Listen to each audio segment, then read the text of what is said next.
Pessoal, quando eu era mais novinho, tinha uma ilustração que o pessoal da igreja costumava fazer. E é uma ilustração que na época fazia sentido, hoje eu não sei, não consigo me conectar com esse tipo de ilustração. Não sei se o irmão já viu que dizia assim, que Deus tem uma mão, a mão aqui, a mão de Deus aqui. Aí, quando você está debaixo da mão de Deus, você está protegido. E você está assim, como se diz, com Deus cuidando de você, você está de bem com Deus, Deus é teu amigo. Mas se você se afastar da mão de Deus, aí você fica exposto aos perigos, né? Fica desguarnecido, fica até assim, Jesus voltar, você não vai não, porque você estava debaixo da mão de Deus, né? Então até as igrejas usavam de ameaça, né? Tipo assim, meu irmão, se você sair da igreja, se estiver distante, Jesus voltar, o povo vai e você fica, né? Já ouviu falar desse negócio? Eu já demais, né? Quem tem mais idade, vocês que tudo se converteu faz 2 anos, não ouviu falar nessas coisas, né? Mas o pessoal que acompanha aí o evangelho sabe que tem muitas dessas coisas. Usa de ameaça, por isso volte para Deus, se reconcilie com Deus, porque se você estiver desviado, você vai estar sujeito até o Satanás, vai atacar você e as coisas vão acontecer contigo. Eu tenho um bocado de... Eu até entendi esse negócio, né? Protegido, desprotegido, tem um guarda-chuva, aí você sai do guarda-chuva, né? Um dia você é crente, um dia você é do mundo, e sempre essa separação. E eu entendi que esse propósito na época, mas também entendi que isso é uma ferramenta de controlar você, muito forte, né? Olhe, cuidado, não, que Deus manda um raio na sua casa. Como se Deus fosse o fiscal de colégio, né? Já viu o fiscal de colégio que fica vendo quem faltou, quem não faltou, quem está fora da aula? Deus é o fiscal de colégio. Você não entrou na sala de aula nesse domingo, hein? Está descoberto, está descoberto. Não tomou ceia, se tivesse tomado ceia não tinha ficado doente. Tomou ceia, está aqui, doença. Aí botou uma doença para você porque você não tomou ceia. Então há esse controle como se fosse o fiscal de colégio, Deus nesse sentido. Eu nunca tive muito esse sentimento, quer dizer, eu já tive, eu não tenho mais esse sentimento, porque de uma certa forma eu aprendi aquele verso que diz que o amor lança fora o medo, porque o medo supõe castigo. Então a Bíblia fala que um relacionamento com Deus é um relacionamento de amor e não de medo. Se você está controlando as pessoas pelo medo, tudo que você está gerando são pessoas que estão adestradas por um comportamento de medo, mas não necessariamente você está gerando um cristão verdadeiro, um relacionamento fiel com Deus. Então, há pessoas que vão passar 30, 40, 50 anos dentro de uma igreja e não são nem convertidas. É costume, o carro vem sozinho, o carro do pai vem sozinho para a igreja, a pessoa vem junto, quando ela deixa o pai, continua vindo. Mas crente mesmo não é. É costume, como quem vai para a praça, vai para o shopping, vai para a igreja, vai para o colégio. Tem gente que passou 30 anos no colégio, se você perguntar a fórmula de química, não lembra. Não tem nada a ver com ela a química. Ela ficou lá aprendendo química esse tempo todo, mas isso não tem nada a ver com a vida dela. Então você pode estar dentro de uma igreja e não ter relacionamento nenhum com Cristo, com Deus. Então, protegido é o quê? Está dentro de uma caixinha de cimento, que o povo se reúne no horário específico, que tem uma série de normas, que tem uma série de ritos, que tem uma série de... É uma agremiação religiosa, aí significa que você é salvo? Aí se você sai dessa caixinha de cimento, naquele lugar... Parece aqueles filmes antigos. Já viu aquele filme antigo? Que os demônios vão atacar os mocinhos? Aí ele entra na igreja, aí o demônio não pode entrar porque é solo sagrado. O demônio não pode entrar na igreja, porque tem água benta, o solo sagrado, aí não pode. Parece que é o solo sagrado da igreja, aí você entra aqui e tem que tirar até o boné, porque senão Deus vai te ver de boné. Boné.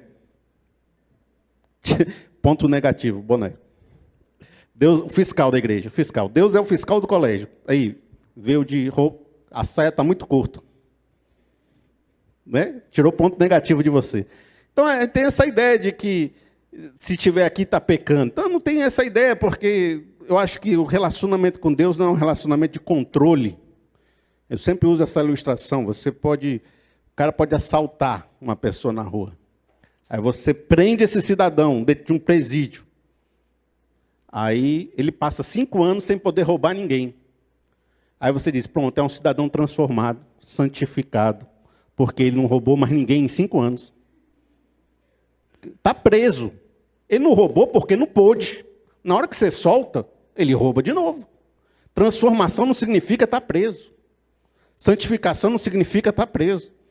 Então eu não consigo entender esse viés de controle pelo medo, ou de ficar ameaçando as pessoas de que Deus não vai estar na sua mão. Porque nós somos salvos pela graça e não pelas obras. Isso não vem de vós, para que ninguém se glorie. E ser salvo pela graça significa que você não tem um controle da sua salvação, não está na sua mão. Não foi porque você fez coisas muito boas que você foi salvo. Não foi porque você acumulou uma vida perfeita. Se nada do que você fez pôde te dar a salvação, porque foi Cristo naquela cruz que te salvou, nada que você fizer também te tira a salvação, porque não é pelas obras. Se eu não posso fazer nada para ganhar, então eu não posso fazer nada que eu possa perder. Eu não estou dizendo que o cara que não, assim, o mal acabado, que nunca creu em Jesus, pode fazer qualquer coisa por causa da graça. Se você pensa assim, nem crente tu é. Porque o crente entendeu o relacionamento com Cristo. Ele deseja ser igual a Deus. Deseja, às vezes não consegue, às vezes está numa luta, uma construção, uma caminhada. Mas não quer dizer que ele não tenha o Espírito Santo, não esteja lutando com isso. Até porque todo filho pródigo termina voltando para a casa do pai. A história do filho pródigo é essa. A história do filho pródigo não é a história de uma pessoa que foi para o mundo e ficou no mundo. É a pessoa que foi e voltou. Por quê? Porque é filho. E filho volta. Filho, assim, o relacionamento com Deus é algo tão forte que não se abala porque a gente está vivendo um drama na vida. Aí, eu acho que faz parte da nossa maturidade cristã, tem umas quedas. Porque assim, a gente sai, fica chateado com Deus, frustrado por alguma coisa, revoltado, aconteceu alguma coisa na nossa vida. Aí você sai, briga com Deus, discute, aí volta mais forte, volta mais consciente, cria uma identidade mais profunda, entende melhor. Às vezes você sai para sair de uma igreja ruim para entrar na igreja boa, porque aquela igreja era ruim mesmo. Aí você saiu, você não está desviado não, você está ficando melhor, porque você entendeu que não era aquilo lá. Aí você saiu porque você ficou melhor, e não porque ficou pior. Então, porque eu tive dúvida, eu não sou mais crente. Não, a dúvida faz parte para você achar a sua nova teologia, o seu novo sentimento, o seu novo entendimento. Então faz parte o desânimo, a angústia, o pecado, o perdão. Todo esse processo está contemplado dentro da palavra de Deus. Por que tem que existir perdão?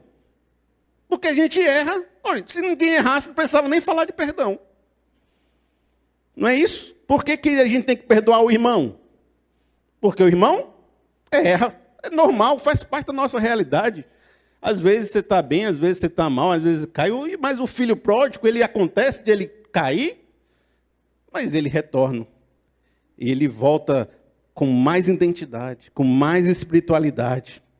Então eu não entendo que essa estrutura, agremiação religiosa que diz se eu estou com relacionamento com Deus ou não. Estava conversando até com uma moça outro dia que disse que estava voltando para a casa de Deus, né? Estava desviada e voltou e tal. E eu estava conversando o que significava essa palavra. Significava que ela saiu de uma estrutura religiosa e estava no mundo, né? Essa divisão. Passou desse cimento para lá, virou mundo, né? Como se o mundo não estivesse, o joio não estivesse dentro da igreja e o trigo também não estivesse fora da igreja. Está tudo misturado, você não consegue nem diferenciar um ou outro. Só no final dos tempos que Deus vai diferenciar. Então, assim, aí eu falei com ela assim, mas você, como é que você conseguiu ficar longe de Deus? Porque eu acho que é difícil você conseguir ficar longe de Deus. Assim, né? Mas você tinha o sentimento de que Deus não estava contigo? Não, eu tinha o sentimento que Deus estava comigo. Mas então o que é? A desviada é da instituição religiosa, mas o sentimento é esse, de que eu estou longe da instituição religiosa, mas não necessariamente eu estou longe de Deus. Você já entendeu isso? Já conversou com gente que diz isso? Olha, Deus sempre esteve comigo, eu estou longe de uma igreja. A grande maioria das pessoas, mesmo quando estão chateadas com Deus, estão com Deus. Mesmo quando estão discutindo com Deus, ela tem que estar com Deus para estar discutindo com Ele, né? Eu estou assim, Deus, por quê? Não sei, não estou gostando. Mas você está com Deus, né? Eu estou discutindo com Ele. Como é que eu vou discutir com uma pessoa que não está comigo?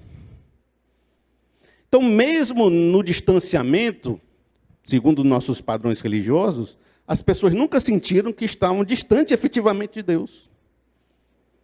Aí eu vou dar até um verso para você, do Salmo 139, que é muito conhecido, que diz assim, ó, para onde poderia eu escapar do teu espírito? Para onde eu poderia fugir da sua presença? Se eu subir os céus, lá estás. Se eu fizer minha cama na sepultura, também lá estás.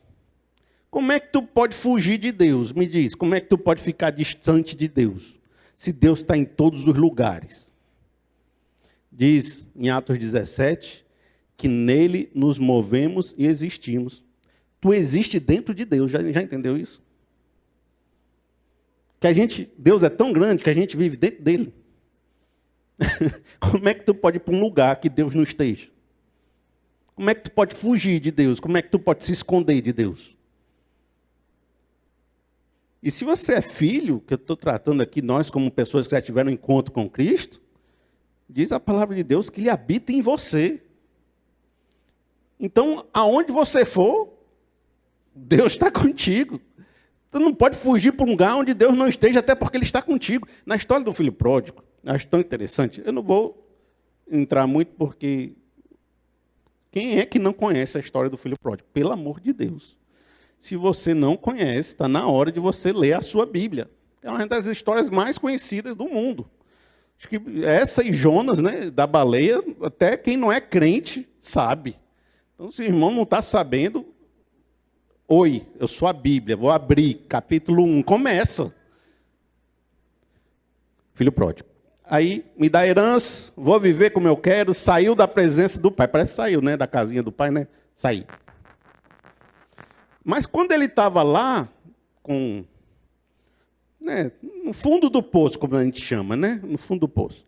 Aí o que ele fez? Diz a Bíblia que ele caiu em si e lembrou de quem? De quem que ele lembrou? Do pai, né? Da casa do pai. Amigo, você pode sair da casa do pai, mas o pai não sai de você, não sai da sua cabeça. Para onde você for, a lembrança, a ideia, a presença desse pai está no seu coração. E você pode estar lá no fundo do poço e todo mundo dizer, morreu, não existe mais. Mas lá no seu coração diz assim, meu pai, meu Deus, está comigo, está me ouvindo. Eu contei até histórias aqui de um amigo meu que, quando chegou no fundo do poço, estava para se jogar no trilho do trem, o trem passando, queria se matar, lembrou do Deus da sua mãe, do relacionamento que ela sempre ensinou, e disse, antes de eu pular debaixo desse trem, eu vou buscar esse Deus. E voltou e teve um encontro com Cristo bacana. Porque esse Deus vai carregando no nosso coração e vai falando conosco. Vai nos fazendo lembrar no meio do caminho de quem Ele é. De maneira que eu posso estar distante de um cimento, de um solo sagrado. Mas Deus está comigo onde quer que eu vá. Eu não consigo me esconder desse Deus. Foi isso que aconteceu com Elias. Elias profundamente chateado. Desiludido com a obra de Deus. Porque fez, sofreu. Ficou 3 anos sem se alimentar direito. Uma complicação para pregar a Deus. Fez uns milagres. Participou de uma grande manifestação de um milagre. E o povo ainda queria matar ele. Aí ele diz assim, quer saber também? Não quero mais saber de vocês não. Não quero saber de nada, quero morrer. Saiu. Se lasque. Foi para o meio de uma caverna. Mas como é que foge de Deus no meio da caverna? Como é que foge? Aí Deus chegou para ele e falou, Elias, o que tu está fazendo aí, Elias? Tu já teve esse sentimento? De você estar num canto, aí Deus chegar para você e dizer assim, o que tu está fazendo aí, cara? eu te pedi para tu estar aí. Onde foi que tu se meteu, que tu está nesse canto?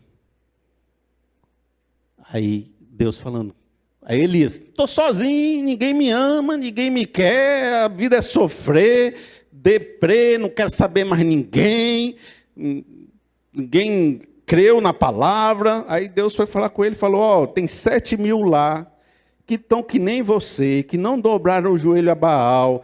Meu amigo, sai dessa fossa, negócio de querer morrer, sai desse negócio, volta lá, que a gente tem trabalho para fazer. Agora, o mais interessante não é Deus revelar que tinha 7.000, é Deus estar lá na caverna conversando com ele. E amigo, você pode estar distante, você pode estar longe, você pode estar no fundo do poço, você pode estar na caverna mais longe. Sabe quem vai estar lá contigo? Deus. E vai dizer assim, amigo, você é uma ovelha perdida, mas eu vou deixar as 99 lá, e venham aqui para te resgatar. Mas a gente tem a ideia que se o cara saiu da mão, né? Aí pronto, deixou de ter Deus. Mas Deus não é assim, não é esse fiscal de colégio que os pastores são.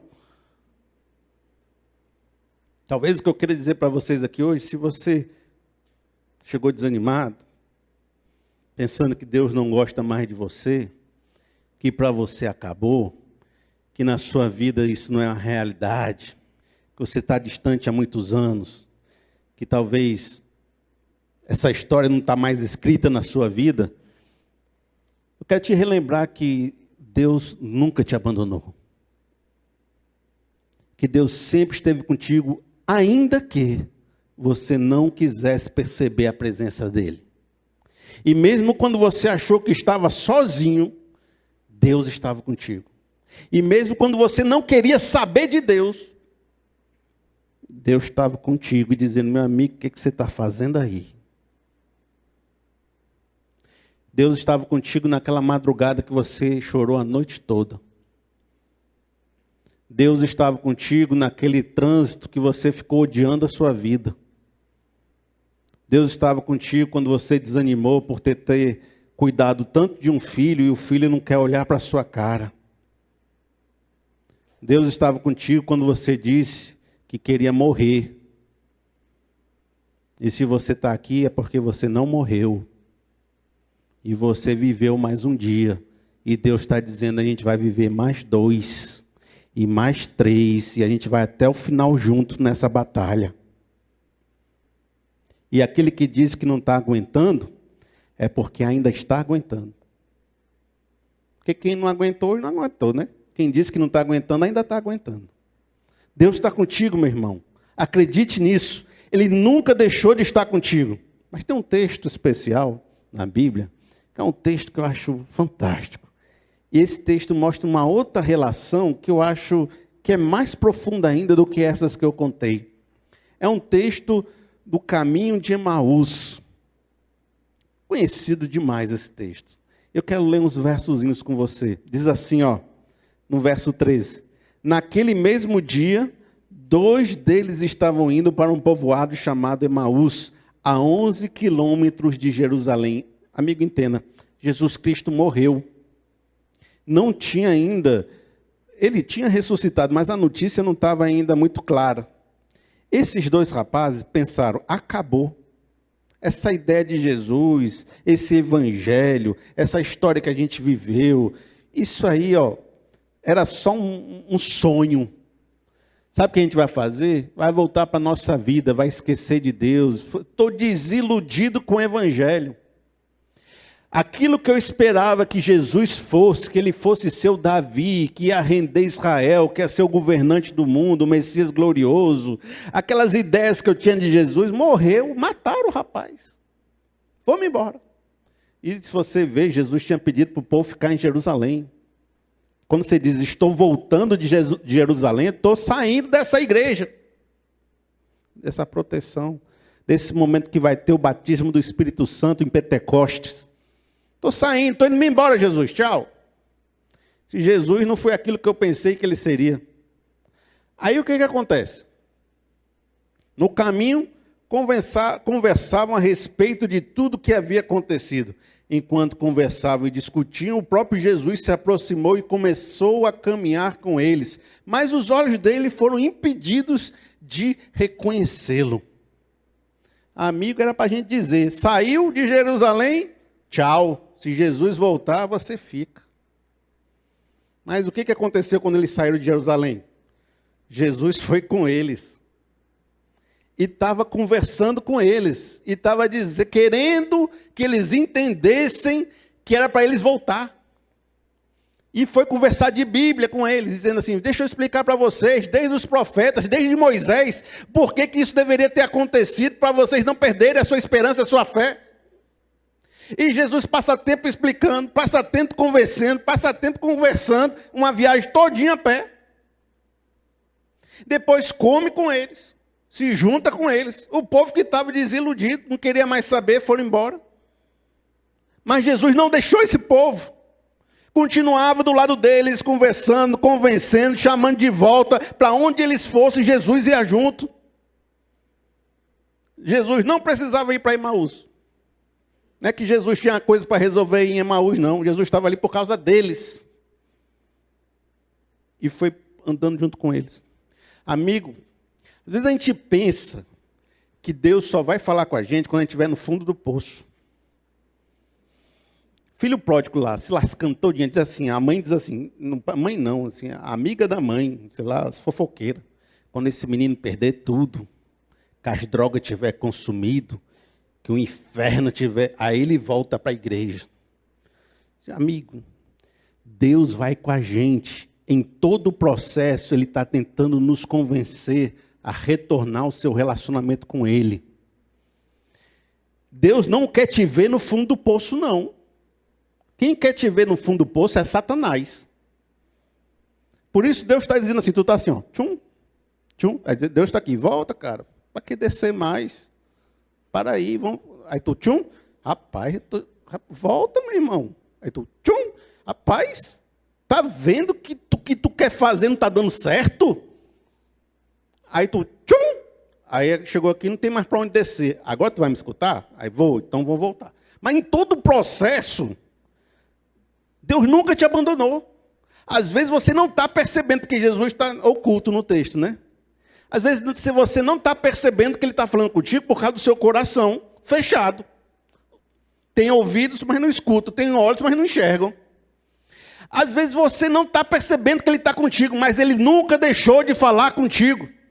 Nunca deixou de estar contigo em qualquer caminhada que você fosse, em qualquer distanciamento que você teve. Eu acho que eu estou distante de Deus, mas Deus nunca esteve distante de você. É você que está fechado para Ele. Que está sem conseguir percebê-lo caminhando contigo. Inclusive dentro da igreja, porque eu sou crente desde que nasci. E o que eu mais vejo é gente dentro da igreja que precisa ter um encontro com Cristo. Um amigo meu dizia, o maior campo missionário é a igreja evangélica. A gente precisa converter os crentes. Antigamente ele dizia, né, católico não praticante, hoje está cheio de crente que está praticando um evangelho errado. Aí a pessoa pergunta assim, o católico vai para o céu? Aí eu digo assim, eu acho que vai, eu acho que depende, cada pessoa depende, eu não sei se, eu não sou capaz de julgar a pessoa, se ela vai ou não, deixa Deus julgar.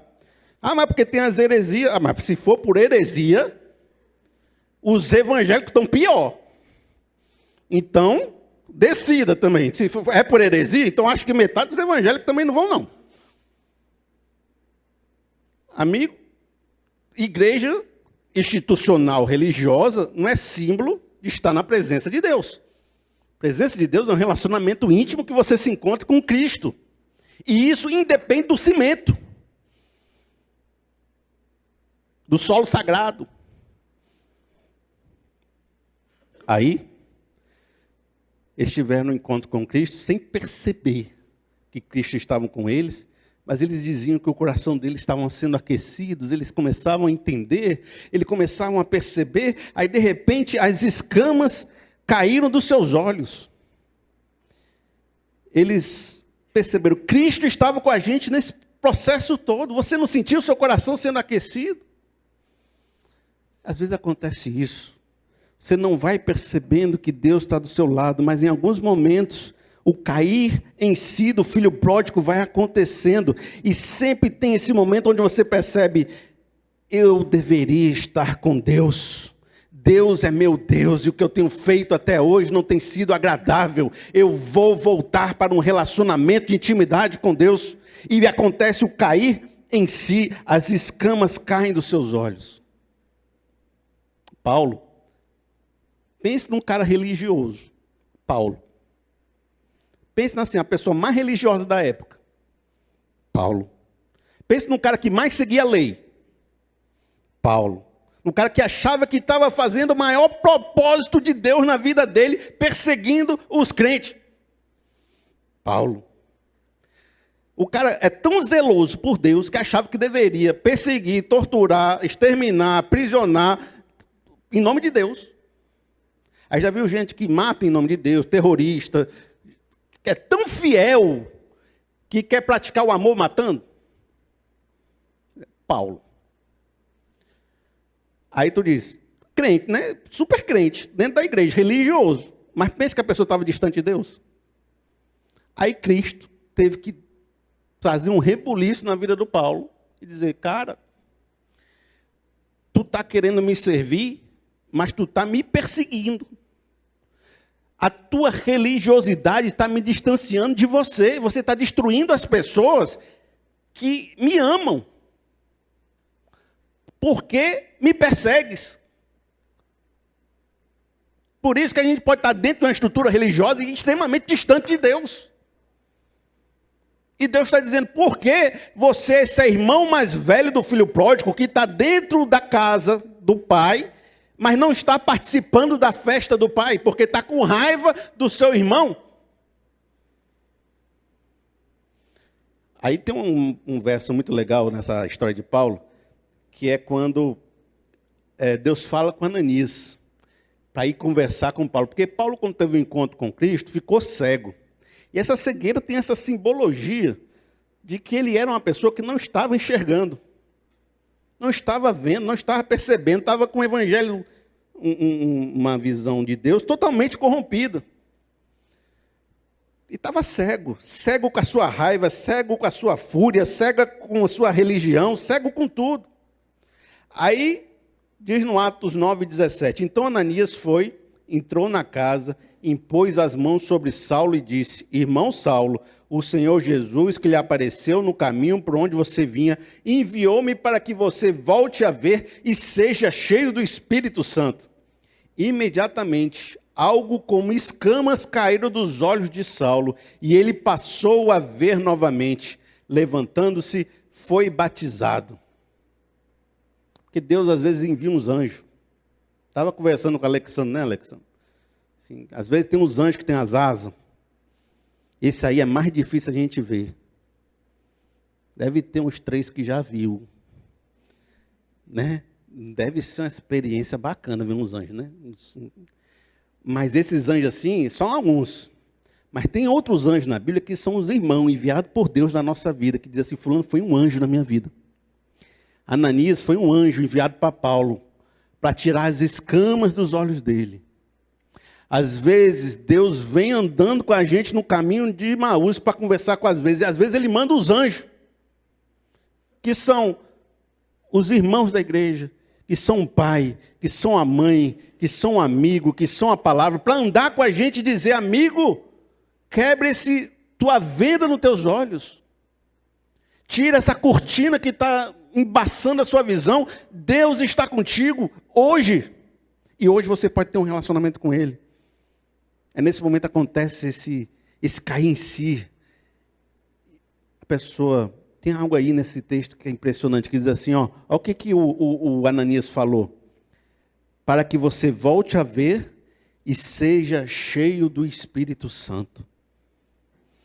Quando você tirar as escamas dos olhos e perceber a presença de Deus contigo, não só você vai começar um caminho de restauração, mas você vai ser cheio do Espírito Santo de Deus. Você vai dizer: antes eu te conhecia de ouvir falar, mas hoje os meus olhos te veem. A tua fé vai ser fortalecida. Você vai dizer: no deserto que eu passei, Deus me sustentou. Amigo, isso que você está vivendo, eu já vivi, mas Deus me restaurou, e hoje eu posso dizer para você que Deus existe, Deus é real, Deus está conosco, e Deus está contigo agora. Ser cheio do Espírito Santo é diferente de ser batizado com o Espírito Santo. Porque às vezes as pessoas dizem assim: você não tinha o Espírito Santo, você era crente. Aí, de repente, você teve uma experiência com Deus, aí o Espírito Santo entrou. Aí você pecou, o que aconteceu também? O Espírito Santo saiu. É um negócio assim: hoje eu sou, bem me quer, mal me quer. Hoje eu sou crente, amanhã eu não sou, eu acordo crente, durmo não crente. Né? Eu nasci do Espírito, agora desnasci. Agora eu nasci, agora desnasci, porque fica assim: nasci e desnasci. A diferença é, às vezes eu tenho o Espírito Santo, e ele é forte na minha vida. Eu estou cheio do Espírito Santo. Mas às vezes eu me distancio de estar com um relacionamento com esse Deus. E eu posso não estar pleno desse relacionamento. O Espírito Santo está comigo, conversando comigo. Mas ele não tem tomado as rédeas da minha vida, nem tem me obrigado a fazer nada. E a gente não está vivendo a vontade de Deus. Então estar cheio do Espírito é estar de novo dentro dessa vontade de Deus, cumprindo essa vontade de Deus, no centro da vontade de Deus. Então, amigo, o que eu quero que você faça? É que você se encha desse Espírito Santo. É que você mergulhe nessa piscina que é o Espírito Santo e deixe ele controlar todas as ações da sua vida. E cair em si é isso, é perceber que você estava no controle, estava no volante e errou o caminho. E dizer: Deus, não consigo mais dirigir esse carro, não sei mais para onde eu vou. Tudo que eu imaginei que era certo, deu errado. Assume o volante, porque você no controle é muito melhor do que eu no controle. Aí você se encontra cheio do Espírito Santo e você diz: eu estava andando por um caminho errado, com escama nos olhos, mas agora eu dei esse volante para o Cristo Jesus na minha vida. Você já entregou o controle para Deus? Tem gente que quer controlar todos os aspectos da sua vida, inclusive dos filhos, dos parentes. E diz assim: mas se eu não fizer, mas se eu não for atrás, mas se eu não falar, e se eu não... tudo é você. Entrega o controle para Deus. Deixe Deus conduzir. Entenda que Deus é mais Deus do que tu é. O que eu quero dizer? Que às vezes você acha que se tu não fizer, nada acontece. Quem é tu? Tu é só uma pessoa. Deus é Deus. Entregar o controle para Deus é reconhecer que Deus é Deus. Se durante a caminhada você se distanciar de Deus, tenha certeza que Deus está enviando teus anjos para que você retorne. É só você abrir os olhos. Você vai perceber que Deus está dizendo: o que você está fazendo aí? Mas Deus nunca te abandonou. Em determinado momento você vai cair em si. E vai voltar. E vai perceber que agora você está cheio do Espírito Santo de Deus. Amigo, por que você está aqui hoje? Se você está na internet, por que você clicou nesse vídeo? É porque você não quer saber de Deus? Se você não quer saber de Deus, nem aqui você estava. Se você não quer saber de Deus, nem no vídeo você tinha clicado. Às vezes a gente está distante, mas nosso coração está buscando o Senhor. E se você está aqui hoje, é porque você está dizendo: Deus, eu quero mais de Ti. Deus, minha vida não faz sentido sem você. Deus, a minha vida não tem significado. Por mais distante que eu esteja andando, não era isso que eu queria para o meu coração. Às vezes você pode até dizer: eu não sei se eu quero esse Deus, mas você não está aqui. É porque tu está buscando. Isso diz muito sobre você. A sua cabeça pode estar cheia de dúvida. Mas por causa que essa busca que você está acontecendo, você está dando uma informação. Eu quero esse Deus. Eu prefiro estar na casa do meu pai, entenda que isso aqui não é a casa, do que estar controlando a minha vida. Por isso que você pode ser convidado a cantar, eu quero ser um vaso novo, porque esse é o desejo do seu coração. Mas os irmãos que não querem, que estão longe, que foram embora, a gente não devia prender, mas se eles não queriam estar aqui, prender não vai mudar nada. Ele estando aqui, estando fora, é a mesma coisa. Mas vamos pensar naquele que quer, que é você. Se você quer, esse é o momento de você dizer, Senhor Deus, eu caí em mim e percebi que a minha felicidade está em Ti. Por isso, amigo, cante essa música. E se você cantar essa música, você está reafirmando esse relacionamento com Deus. Eu quero ser, Senhor amado, esse vaso nas Tuas mãos.